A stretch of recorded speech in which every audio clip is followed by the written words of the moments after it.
നമസ്കാരം.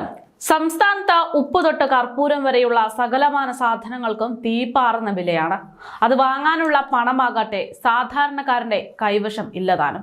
സർക്കാർ ജീവനക്കാർക്ക് ശമ്പളം ലഭിക്കുന്നില്ല, പെൻഷൻകാർക്ക് പെൻഷൻ ലഭിക്കുന്നില്ല.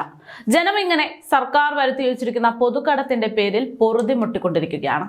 എന്നാൽ ഇത്ര വലിയ പ്രശ്നങ്ങൾ ജനങ്ങൾ നേരിടുന്നുണ്ടെങ്കിൽ പോലും ജനങ്ങളുടെ പ്രശ്നങ്ങളെക്കാൾ ഇടത് സർക്കാരിന് പ്രാധാന്യം എന്ന് പറയുന്നത് മുഖ്യമന്ത്രി പിണറായി വിജയന്റെ ധൂർത്ത് തന്നെയാണ്.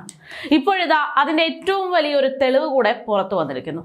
അതായത് മുഖ്യമന്ത്രിക്ക് പ്രത്യേകമായി വാടകയ്ക്കെടുത്ത ഹെലികോപ്റ്ററിന് മാസവാടക നൽകാൻ കോടിക്കണക്കിന് രൂപ ട്രഷറിയിൽ നിയന്ത്രണത്തിൽ ഇളവ് വരുത്തിക്കൊണ്ട് പാസാക്കിയിരിക്കുകയാണ് ധനമന്ത്രി. മുഖ്യമന്ത്രി പിണറായി വിജയന്റെ ഹെലികോപ്റ്ററിന് 3 മാസത്തെ വാടക എന്ന രീതിയിലാണ് തുക അനുവദിച്ചിരിക്കുന്നത്. ഏകദേശം 2 കോടിയിലധികം രൂപയാണ് ഈ ഇനത്തിൽ ഈ സാമ്പത്തിക പ്രതിസന്ധിയെ പോലും വകവെക്കാതെ സംസ്ഥാന സർക്കാർ കണ്ടെത്തിയിരിക്കുന്നത് എന്നതാണ് റിപ്പോർട്ട്. ഈ മാസം 22-നാണ് തുക അനുവദിച്ച് ഉത്തരവ് ഇറക്കിയിരിക്കുന്നത്. ട്രഷറി നിയന്ത്രണത്തിൽ ഇളവ് വരുത്തി അധിക ഫണ്ടായിട്ടാണ് KN ബാലഗോപാൽ ഈ തുക കണ്ടെത്തിയത്. ഹെലികോപ്റ്ററിന്റെ 3 മാസത്തെ വാടക ആവശ്യപ്പെട്ട മെയ് 6-ന് സംസ്ഥാന പോലീസ് മേധാവി മുഖ്യമന്ത്രിക്ക് കത്ത് നൽകിയിരുന്നു. പണം അടിയന്തരമായി അനുവദിക്കാൻ മെയ് 15-ന് മുഖ്യമന്ത്രി KN ബാലഗോപാലിന് പിന്നീട് നിർദ്ദേശം നൽകി. ഇതേ തുടർന്ന് അധിക ഫണ്ട് അനുവദിക്കുകയും ചെയ്തു.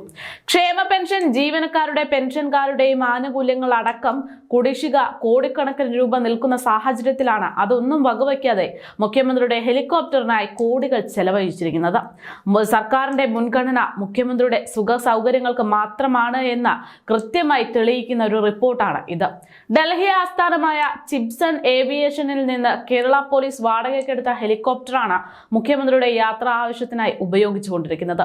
25 മണിക്കൂറിലേക്ക് പറക്കാൻ വേണ്ടി 80 ലക്ഷം രൂപയാണ് വാടകയായി ചോദിക്കുന്നത്. പിന്നീടുള്ള ഓരോ മണിക്കൂറിനും 90,000 രൂപയായി ഹെലികോപ്റ്റർ വാടക വാങ്ങുന്നുണ്ട്.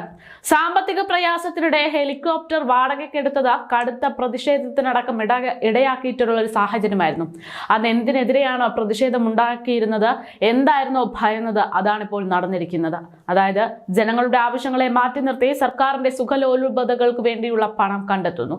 മാവോവാദി നിരീക്ഷണം, ദുരിതാശ്വാസ പ്രവർത്തനം തുടങ്ങിയിട്ടുള്ള പോലീസിന്റെ ആവശ്യങ്ങൾക്കായിട്ടായിരുന്നു ഹെലികോപ്റ്റർ വാടകയ്ക്ക് എടുക്കുന്നത് എന്നതായിരുന്നു അന്ന് പ്രതിഷേധം ഉണ്ടായ സമയത്ത് അധികൃതർ നൽകിയ വിശദീകരണമെങ്കിൽ പോലും പിന്നീട് ഇത്തരം കാര്യങ്ങൾക്കൊന്നും ഈ വാഹനം ഉപയോഗിക്കാറില്ല എന്നത് നമുക്ക് വ്യക്തമായതാണ്. എന്തായാലും സർക്കാരിന്റെ ധൂർത്ത് അവസാനിച്ച് ഇന്നാട്ടിലെ ജനങ്ങളുടെ പ്രശ്നങ്ങൾക്കൊന്നും യാതൊരു പരിഹാരവും കാണാൻ പോകുന്നില്ല എന്നത് ഏറ്റവും കൂടുതൽ വ്യക്തമാക്കിക്കൊണ്ടിരിക്കുന്ന ഒരു റിപ്പോർട്ടാണ് ഇത്. എന്തായാലും 900 കോടി രൂപ വെച്ച് 5 മാസത്തോട് അടക്കമുള്ള കുടിശ്ശിക, അതായത് പെൻഷൻ കുടിശ്ശിക കൊടുത്തു തീർക്കാനുണ്ടായിരുന്നിട്ട് പോലും അതൊന്നും പരിഹരിക്കാതെ സർക്കാരിന്റെ സൗകര്യങ്ങൾക്ക് വേണ്ടി ധനമന്ത്രി ഇപ്പോഴും പണം കണ്ടെത്തുന്നുണ്ട്. അതിൽ പിണറായിയുടെ ആവശ്യങ്ങൾക്കുള്ള പണം നിമിഷങ്ങൾക്കകം കണ്ടെത്തുന്നു എന്നത് തന്നെ ഏറ്റവും കൂടുതൽ ശ്രദ്ധയെ ആകർഷിക്കുകയാണ്. സാമ്പത്തിക പ്രതിസന്ധിയാണെന്ന് 24 മണിക്കൂറും പറഞ്ഞു നടക്കുന്ന ധനമന്ത്രി ഉൾപ്പെടെയുള്ളവരോട് ഇത്തരത്തിൽ ലോക കേരള സഭയ്ക്ക് വേണ്ടി 2 കോടി, ഇപ്പോൾ മുഖ്യമന്ത്രിയുടെ ഹെലികോപ്റ്ററിന് 2 കോടി, ഈ തുകയൊക്കെ എങ്ങനെയാണ് കണ്ടെത്താൻ സാധിക്കുന്നത് എന്നൊരു വലിയ ചോദ്യം അവിടെ ഉയരാനുള്ള സാഹചര്യം ഒരുക്കിയിരിക്കുകയാണ്.